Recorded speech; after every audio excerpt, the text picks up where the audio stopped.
Hey guys, Youngblood with you for your Should You Buy video on the new Esperia Talon. Now the Talon went into VIP only sale today, being concierge members and I think subscribers, but that should mean that tomorrow or Friday it'll be in an open sale. Now what's interesting about this sale is that normally the VIP sale is more of an early access thing, but they don't tell you much about the ship and it's only available for purchase via war bond, which means with new money. But on this one, on a Wednesday, we get the ability to buy with credits and we get the full details about the ship. It's not really that important, but it's interesting. The Talon is a lighter fighter in size and design, though it does bring some interesting weaponry. Design-wise, it's very attractive, with a Prowler-esque cockpit shape and some of the extended feather looks that are extending out of the ship, but it's also significantly smaller and very much looks like a bird in flight. Now, there are two variants of this ship, almost taking the Ares approach, where you either have to pick one playstyle or another depending on what you want to do, or, if you want the versatility, you end up having to buy two of them, which is certainly one good way for CIG to bring in some extra money. The Talon is supposed to be flyable in December of this year, and the price is surprisingly low at $90 war pond or $100 if you purchase with credit. So it seems like the alien tax that we normally have to pay doesn't necessarily apply to this ship, which is good to see. In addition to the ship by themselves, you can get them for $170 war bond or $190 in credits if you want to get them in the 2-pack. If you also want to get, there's the two other kind of packs of ships where one looks like it's all ships that kind of look like or are named like birds. It's kind of silly. There's also another one where there's a bunch of alien ships in it, so you can check those out on the site if you'd like. But let's focus on these two variants of the Talon to start things off.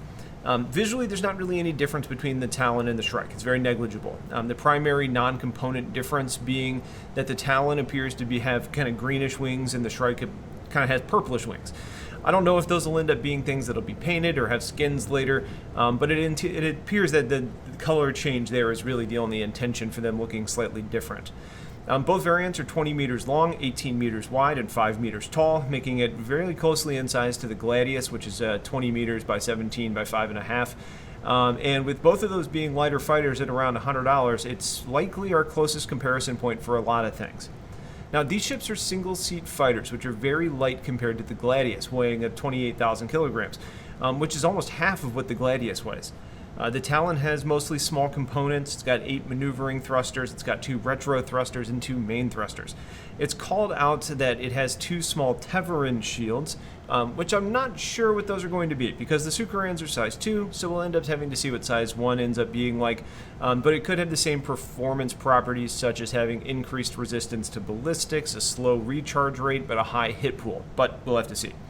One odd note here is that it's called out to have medium armor in the brochure, but then on its ship page it said to have weak physical armor. So I'm not really sure what to expect on the overall durability of this ship. Components will always play a role, and once armor is implemented, that'll do something to it as well.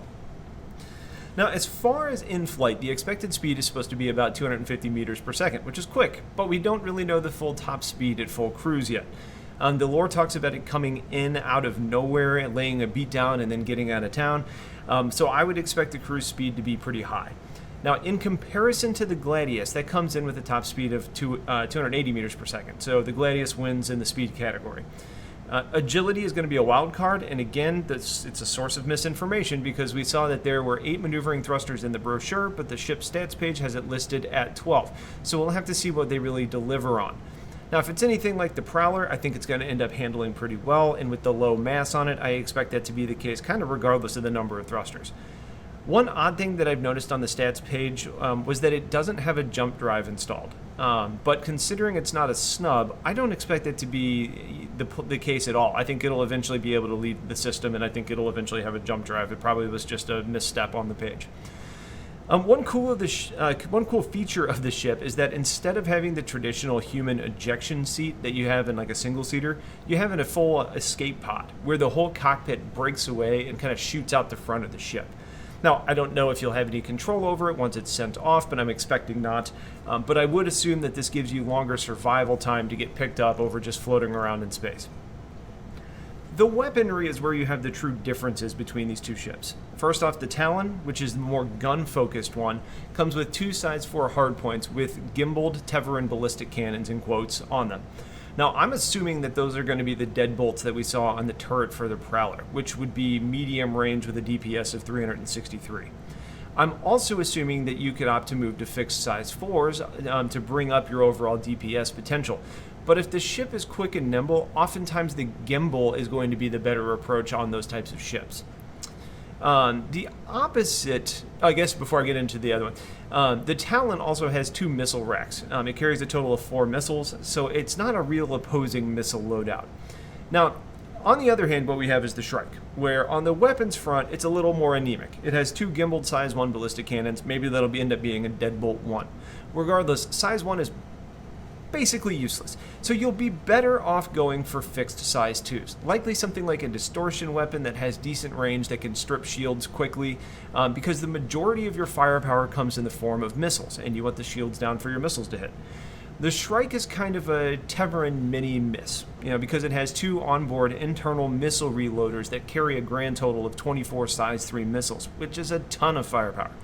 Now, if we compare both of these to the Gladius by default on its weaponry, not including missiles, is at 1360 for its DPS. If you go for a fixed setup for your Talon to bring up your DPS, its max weapon DPS at size 4 for this application would probably be the Revenant Ballistic Gatling Gun, which would give you an overall DPS of 1344, so a difference of about 16 if my math is right.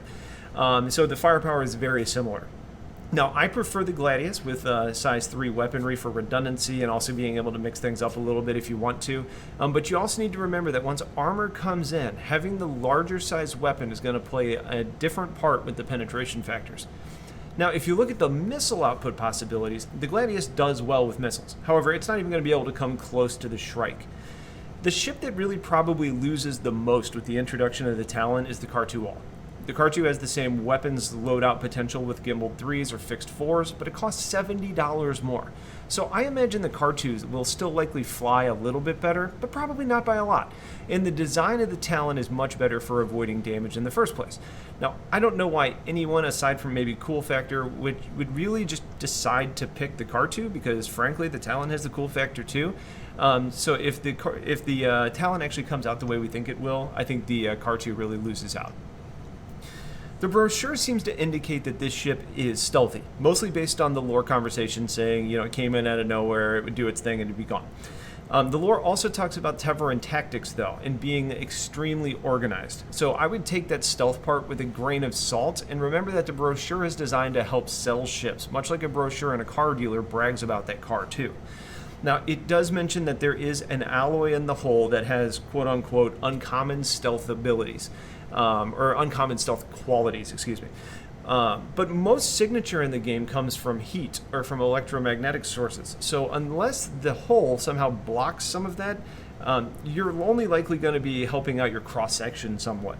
So I think what this ship is going to be is stealthy, not a stealth ship, if that makes sense.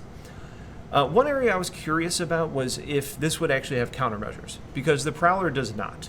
The brochure says, and I quote, "While unique countermeasures derived from the original specs found on Cabal 3 create radar decoy signals to leave aggressors fighting ghosts." That to me reads like it may not be actually having traditional countermeasures like flares or chaff, but maybe instead what you really have is spoofing gameplay that was talked about with the Sentinel initially. So I think what you're going to see is maybe that can help you with something like cross-section missiles. Maybe the cross-section missiles radar gets confused by all of that. It's definitely going to be something that you can use to just distract your opponents. And maybe it's something that can actually be used on any of the ships as part of an overall cross-section gameplay loop that is kind of a little bit lacking at the moment. The last strange note from the brochure is that it mentions that it uses Teverin air shields, so you don't need traditional airlock doors. The reason that's strange is that I didn't expect this ship to have an interior, and if you don't have that, why would you need the air shield on a single-seater craft? Though it does look like there could be room behind the cockpit for a small living area, so I don't know. I didn't see anything mentioned about living space, so we'll have to wait on the Q&A post to find out more, but if it does have a bed, that is more value added to this ship over other light fighters. So after all of that, should you buy the Talon? Now, I'll give you the boilerplate disclaimer that first, you don't need to buy it. You can earn it in the game when it's released. Hopefully you know that by now. But let's just say you're in a place where you're ready to spend some money and you want to know, is this worthwhile? I'll say it this way. If you want a cool alien ship that will likely fly well and fight pretty well without having to spend the higher dollar amounts for ships like the Kar-2-All, the Santaki I, the Defender, or the Prowler, then yeah, it's a good value on what looks to be a pretty capable alien combat ship. Now, I always go back and compare to the human ships, which in general seem to have more weaponry and sometimes better durability with a lower price tag, and that's where things get a little bit more complicated. At around $100, you're most likely comparing this to things like the Arrow and the Gladius, maybe the Buccaneer, which I personally feel bring more weaponry and better utility than the Talon does. Now, if the Talon had its ability somewhere in the middle of its two models, like you had, fixed size 3s and 12 missiles per se, then I would say that has a lot more balance and it would be something that I would favor, but that's not reality, and you're more limited in what you can do based on the model that you purchased. Now, if I was going to pick one of these two, I'd probably opt for the Shrike because it's the largest missile loadout we've really seen on a fighter-sized ship with large-sized missiles as well. That always comes with the kind of disclaimer that missile success varies wildly from patch to patch. And if you end up in a spot where the missile gameplay is poor, you won't get to get much use out of the Shrike. Now, it's not like the Miss where you can still leverage the imposing ship weapons to do the damage in those kind of rough missile patches. It really almost feels like the Talon and the Shrike are more designed to work together, much like the Ion and the Inferno variants of the Ares. Ideally, you have a Talon engaging with the weapons and distracting while tearing down the shields, while the Shrike is unleashing distractions and punishment. At the end of the day, I would say that the ship has value and is probably worth a purchase if you're so inclined, though it may not be the same value that you would get from human alternatives. But if nothing else, it's at least a cheap enough ship where it would be a pretty good LTI token if you don't end up liking it, and it does seem like it should be pretty fun. So that's basically it. That's the Talon and my thoughts on it. If you have questions, please get them in the comments. Otherwise, I appreciate y'all watching. Stay tuned for a lot more coming soon. Have yourselves a wonderful day, and take care.